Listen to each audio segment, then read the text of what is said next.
സമ്പന്ന കുടുംബത്തിലെ ഭർത്താവ് ഒരു ബിസിനസ് ചെയ്യുന്നു.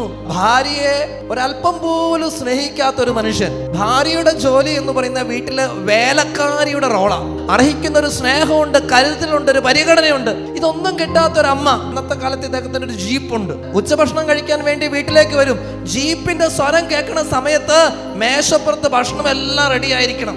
അദ്ദേഹം വന്നിട്ട് ഭക്ഷണം എടുക്കാനായിട്ട് ഓർഡർ കണ്ടാൽ അതിന് അദ്ദേഹത്തിന്റെ വായിലിരിക്കുന്ന മുഴുവൻ കേൾക്കും. അദ്ദേഹത്തിന്റെ ബിസിനസ്, കൂട്ടുകാര്, എന്നും വെള്ളാടി കാര്യങ്ങളൊക്കെ ആയിട്ട് അങ്ങനെ ഒരു ജീവിതം. ഈ ഭാര്യ ഒരുപാട് അനുഭവിച്ചിട്ടുണ്ട്. പറയുള്ളവരെ ഒരുപാട് തകർച്ചയിലൂടെ കടന്നു പോയിട്ടുണ്ട്. അങ്ങനെ എനിക്ക് ഒരു ദിവസം ഈ ഭർത്താവ് വെള്ളം അടിച്ചിട്ട് ജീപ്പ് ഓടിച്ച് വണ്ടി അപകടത്തിൽപ്പെട്ടു. അദ്ദേഹത്തിന്റെ ആത്മാവിന്റെ ഭാഗ്യം കൊണ്ട് അദ്ദേഹം അപ്പോൾ മരിച്ചില്ല. പക്ഷെ തളർന്നുപോയിട്ട് കിടപ്പായി. സകല അഹങ്കാരവും തീർന്നു. ഇപ്പൊ കൂട്ടുകാരും ഇല്ല, അന്വേഷിച്ചു വരാനും ഇല്ല, മിണ്ടാനും ഇല്ല, പറയാനുമില്ല. ആകെ ഉള്ളത് ഇത്രയും നാള് ആരെ അവൻ പരിഗണിക്കാതിരുന്നോ അവള് മാത്രം.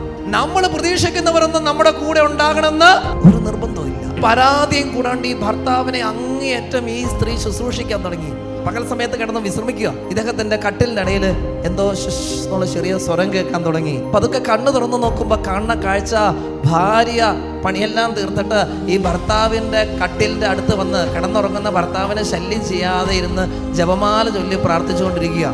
ഇദ്ദേഹം അവൾ പോലും അറിയാണ്ട് പതുക്കെ അങ്ങോട്ട് കണ്ണടച്ചു. പിന്നെ ഉറങ്ങുമല്ല, ഉറക്കം നടിക്കുകയായിരുന്നു. അവൾ അവിടെ ഇരുന്ന് നന്മ നിറഞ്ഞ മറിയമേന്ന് ചൊല്ലുമ്പോ ഈ കണ്ണടച്ച് കടഞ്ഞിട്ട് അവൾ പോലും അറിയാതെ അവൾ ചൊല്ലുന്നതിന്റെ ബാക്കി മനസ്സിൽ പരിശുദ്ധ മറിയമേ ചൊല്ലി പ്രാർത്ഥിച്ചുകൊണ്ടിരുന്നു. പിന്നീട് ഓരോ ദിവസവും അവൾ പോലും അറിയാതെ അവൾ ജപമാല ചൊല്ലാൻ വന്നിരിക്കുന്ന സമയമാകുമ്പോഴത്തേക്കും കണ്ണടച്ച് കിടക്കും. അവളടുത്ത് വന്ന് ചൊല്ലുമ്പോൾ എൻ്റെ മനസ്സിൽ അവളോട് കൂടെ ചേർന്ന് പ്രാർത്ഥിക്കും.